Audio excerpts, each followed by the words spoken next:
Now, on my second topic for today, I want to hit Black Lives Matter, tyranny, and immunity. And I just want to try to get across this idea how much this matters. In our country, this precious country, we have this First Amendment, freedom of speech. Everybody can speak. Everyone's supposed to have a right to express their views, to disagree with each other, to engage in the robust debate of ideas. That's kind of a big idea about Western civilization and the idea of America. Where we are in this country, because of the profound belligerence and relentlessness of the American left, is that our very language, our very culture, our very ability to have conversations about this country is subject to the bullying of the left, and especially the Black Lives Matter movement, which, as we've been talking about in the show, we're going to continue talking about in the show, the Black Lives Matter movement, as in fact our friend Susan Rosenberg is making clear for us. The former Weatherground Underground murderous bombing terrorist, freed by President Clinton, now fundraising for Black Lives Matter.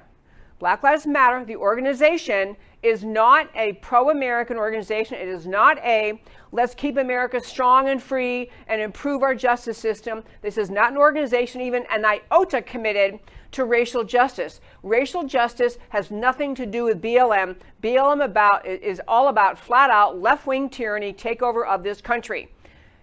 The organization, BLM, which is why they have a terrorist as their chief fundraiser. But what I want to talk about today is the impact on our culture and how important it is for people to speak up, to stand up, to not just be bullied by leftists generally in this speaking. It is the left in this country intolerant of free speech, left setting rules on all sorts of issues where we will tell you the proper words to use. We will tell you the words you can never use again. We'll tell you the words that might get you in trouble if you dare utter them out loud. Black Lives Matter is all mixed up in that left-wing tyrannical silencing of speech in this country. So I want to just give you some examples of this. There was a study done by professors. They were at Michigan State University professor Joseph Cesario and University of Maryland at College Park professor David Johnson. They wrote a lengthy piece several years ago after doing an in-depth study of crime statistics in this country, an in-depth study of FBI crime statistics, statistics from states around this country. The point of it being they were trying to gather, instead of just people accepting whatever truisms are thrown out or things that aren't true, whatever slogans people want to say about America, the police, the interaction of police with minority citizens, these people, professors decided, we're going to figure out the truth. We're going to get to actual data. So they came up with a study. These two gentlemen from these two schools came up with a study where they basically concluded, and here's their conclusion, there is no evidence of anti-Black or anti-Hispanic disparities across fatal police shootings. Let me say that for you again. Professors who studied actual data concluded there is no evidence of anti-Black or anti-Hispanic disparities across fatal police shootings.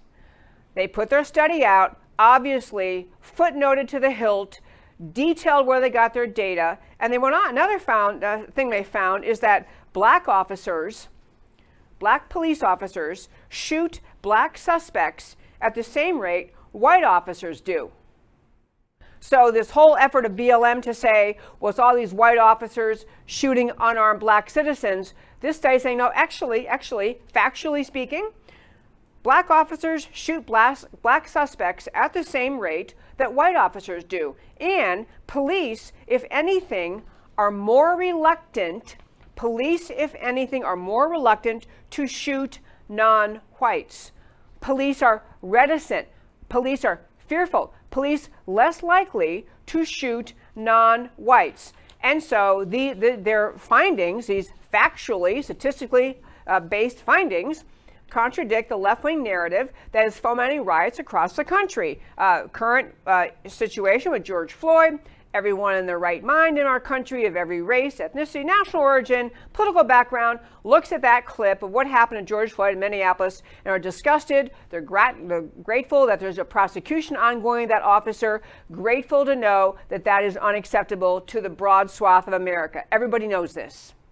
But those riots that happened after George Floyd were fomented by and encouraged by the endless claim by leftists in this country that there is an epidemic of police officers shooting unarmed black men, and that police are more likely to shoot unarmed black men. So this data I'm talking about has been out there for years. It has been quoted by numerous experts writing articles trying to respond to accusations, respond to slogans that the left uses. But as you might imagine, the Black Lives Matter, the bullying American left could not stand this study. Could not stand the idea that facts do not comport with what they are trying to tell America is true. The left wants America to be hysterical in believing that there's just a shooting spree going on among police officers in this country against unarmed black men, and the last thing they need are actual facts and statistics that prove what they're trying to say is simply false. So that study, pummeled and pummeled by leftists in this country, criticized, and who knows what threats went on behind the scene. I don't know. But I'm telling you that this study was widely quoted, and just, I think yesterday, the authors of this study they announced they're retracting their study. They even went on to say, although our data and statistical approach were valid to estimate the question we actually tested, which was the race of civilians fatally shot by police, we felt the right decision was to retract the article. So, I talk about bullying of the left. This is happening. They're bullying even when facts and truth back them up. And let me make something clear. You can accept these facts, as we should, and still say, we have a problem with police brutality in this country. We have some segment of police officers in this country that engage in excessive violence, that we always have to be vigilant and watching for it, that if we find situations like that, we have to be sure these officers are, called to task, they are retrained, they are fired, they may in some cases be prosecuted.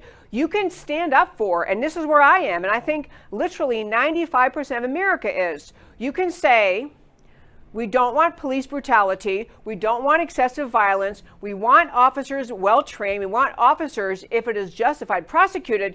But we still want our police, and we can still deal with facts. We can deal with the facts that this study found. But the left, the last thing the American left can ever tolerate is an informed American society actually aware of facts. So the bullying of the left caused these people to say, okay, we'll take it back. Never mind that we were right. Our statistics were right. We're going to retract the study. Next example, and this is just another example where I just think we have to be so vigilant to what happens to our country if we allow these things to happen. All of us watched the incident, not as it occurred, obviously, but later as the videos were played, watched the incident that occurred in the Wendy's parking lot in Atlanta, Georgia. And that case, and we had Officer Brandon Tatum on this show, co-founder of Blexit, talking about this incident. We actually played the video. No, I think we didn't play the video, but you've seen the video, or you can if you want to. Point being, Rayshard Brooks, the black American man who was killed by a police officer in the parking lot of Wendy's, the police officer shot at him because Rayshard Brooks had, in the course of resisting arrest and trying to grab the officer's gun, had grabbed the officer's taser gun. Rayshard Brooks grabbed the officer's taser, ran off with it. He'd fired it once at the officer, and that's when the officer shot at him. So Rayshard Brooks killed by police. No one likes these instances. No one ever wants them to occur.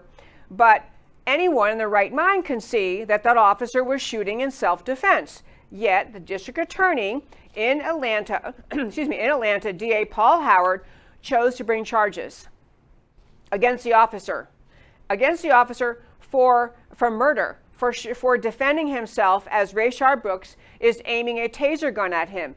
And the justification offered at the time by the DA was, well, Rayshard Brooks only had a taser gun, and that's not a lethal weapon. Fortunately for truth and justice, there is a video of this very same district attorney who justified charging the officer in the Rayshard Brooks shooting, but because a taser gun is not a lethal weapon, same DA on video 2 weeks earlier saying, of course a taser gun is a lethal weapon. So that instance alone is another example. I picked that one because it's recent, because all of you probably know about it. But the idea that our sense of justice in this country is bullied by leftists who simply have decided we're going to get our way. We're going to paint the picture for America that we are a deeply racist country. We're going to paint the picture of police out of control. We're going to demand prosecutions where none are justified. And this DA in the state of Georgia is now decided to go ahead and issue charges. There is a great interesting story out. The Georgia Bureau of Investigation is engaged in a criminal investigation of this district attorney, of the DA, Paul Howard. The reason for the investigation is that Paul Howard, they had the grand jury pulled together, and then they had to suspend the grand jury due to COVID restrictions, coronavirus restrictions. And so the grand jury suspended, and yet the DA was during that time issuing subpoenas when there's no grand jury in action. And while that may be a technical violation, it's against the law. When you don't have a grand jury, an active grand jury, you can't be flinging off subpoenas. But this DA, in my opinion, so determined to find a way to get this officer willing to issue subpoenas when it's not legally permissible is just another sign of he's just got to get this guy. He knows his job as DA is not to follow the law, not to apply the law fairly, but to make sure you do what the Black Lives Matter movement is telling you, which is to go after a police officer who was apparently engaged in a justified shooting. The other one I want to mention on this segment that relates to BLM tyranny and immunity. One is that there is a double standard being applied with respect to COVID restrictions. And I have a little clip I sent to Matt the Wonderful. This is Mayor de Blasio of New York talking about how they have cases rising. They may have to, they're kind of moving forward with saying they're trying to restrict large groups meeting in public. This is what de Blasio had to say recently. Big outdoor concerts, and it means things like parades. Things that here in the city can mean not just thousands, tens of thousands, hundreds of thousands of people. It's just not time for that now. What about protests? If people want to march down Fifth Avenue, are they going to be allowed to do so? Look, Wolf, this is always an area of real sensitivity. If you're just talking about health, we would always say, hey, folks, stay home if you can. But we understand at this moment in history, people are talking about the need for historic changes. I mean, today in New York City, recognizing the power and the meaning of the message Black Lives Matter, which we did in front of Trump Tower today. This is a historic moment of change. We have to respect that, but also say to people, the kinds of gatherings we're used to, the parades, the fairs, we just can't have that while we're focusing on health right now. Allow me to translate that for you into English. COVID restrictions mean no parades, no get-togethers, no picnics until the fall, until September in New York, except that Black Lives Matter are immune from these COVID restrictions. And it's not really because COVID can't spread in groups like that. It's because when you're a leftist, everything Black Lives Matter wants you just salute. De Blasio is recognizing Black Lives Matter. They want to protest in New York. They want to be out there with marches. And the last thing he's going to do is limit them, even though the rest of the city is limited. I'm telling you, this theme, this thread of just intense tyranny by leftists in this country, intense tyranny, especially on behalf of Black Lives Matter, is rampant, it is unjust, and it should be called out. No, I don't know if anyone in New York City is going to protest this, but the idea that you can't have a parade over any other subject, you can't have a big picnic outside, you can't have the kind of events, but you're going to let this group continue, this cannot be. If there ever was just a in-your-face contradiction of the right of free speech and reasonable restrictions on speech, must be applied evenly, totally in the face of the American people, of the people of New York. Black Lives Matter is immune from the rest of the rule of law from the rest of us. Another thing that happened on this, I'm just on this theme, I think it's so important to understand. Yes, individual, with no capitalized letters in the sentence, individual Black lives matter. Individual lives matter. Everyone's life matters. Life matters, and the death of anyone, especially the unjustified, violent death of anyone, matters. But tell that to the woman. There's a girl in the state of Texas. We most unfortunately had two police officers really kind of ambushed over the weekend. Two police officers in Texas killed in McAllen, Texas. And the daughter of one of them was tweeting about her dad. I mean, they're very, I probably can't even read them out loud without getting teary, so I won't. But, you know, she lost her dad. She's tweeting about her dad, what a great guy he was, and he believed in her, and she'll always be her princess. And she put in one of her tweets, honoring her late father, she said, words can't describe the pain I'm in. I'm glad my dad is at peace. You're an amazing man. Anyone who ever came across you knew that. I'm going to miss you so much. You died doing what you love most. You died a hero. I love you, Daddy. See you soon. Hashtag Blue Lives Matter. So you might imagine the Twitter mob, again with this tyranny of the left, tyranny of Black Lives Matter, piled on her on Twitter. She took the tweet down because she's getting criticized by, you're not allowed to say Blue Lives Matter. You're not allowed to say police officers' lives matter. You're not allowed to say anything else than Black Lives Matter. You can't say all lives matter. You can only say what the left tells you you can say. So this sweet little girl had to take down her tweet about her own dad being shot in an ambush, shot and killed, because she said Blue Lives Matter. And before I leave this topic, on I'll tell you a little bit more positive note about it, is that there was a great story, and again, you can see this story at our website, americacanwetalk.org, on the homepage, under shows, drop down, list of links. You can see this great story, which was there are a growing number of Blue Lives Matter or Back the Blue rallies spreading across the country.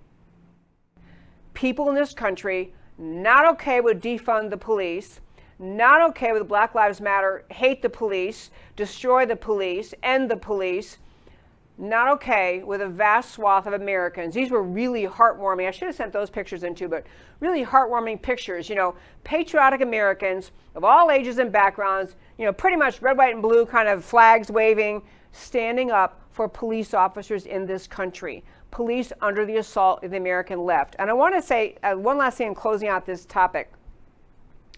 And it's a really important point. Yes, sometimes police engage in things that are not okay. I mean, and we investigate, we prosecute, whatever has to happen, we do that. But the mission of the Black Lives Matter movement is not to correct police behavior. It is not to uplift police behavior. The Black Lives Matter movement is integrally tied to the Marxist destroy, take down America movement. When the Black Lives Matter movement criticizes police or gets hysterical about a young girl who's lost her dad and saying Blue Lives Matter, they are telling you who they are. They are showing you who they are. The people who are saying you can't say Blue Lives Matter are at the most innocent of explanations, are trying to stress only Black Lives Matter can be discussed right now because Black Lives Matter is about, exposure of police brutality. It's the only topic. Anyone saying white lives matter or all lives matter or blue lives matter is trying to take away our spotlight, take away our, we want to be the center of attention. Black Lives Matter is the only thing we're allowed to be talking about. At the very top level, they're just saying, this is the topic of the day, Black Lives Matter, no one else can point out anything else. But what's worse than that is that the Black Lives Matter movement hysteria about pro-police parades or the pro-police slogan, Blue Lives Matter, is because what is at the root of the Black Lives Matter movement, the root of the leftist Marxist destruction of this country, it truly would be the elimination of police as an institution, as an organization of our society that helps retain law and order in America, that helps retain the entire system of the rule of law in America. When you're a leftist and you hate America, and you hate the idea of America, and you hate the concept of America, and you hate the rule of law in America, anything that symbolizes the law or stands up for the law is offensive to you. They're offended. They are offended because they don't like the idea that these people are defending an instrument and implement a means of keeping America a civilized and civil society. The hatred of the police is not simply because of a number of instances that they claim constituted police brutality, and there, of course, have been instances of police brutality, but that's not why the Black Lives Matter movement, the Marxists in this country, are critical of the police. They're critical of the police because the police stand for, their institution standing for holding America together, having a country that survives under the rule of law. That's why the leftists hate so much the idea that people are standing up for the police, because it interferes with their ability, their determination, their mission to destroy the very concept of America as founded under a rule of law.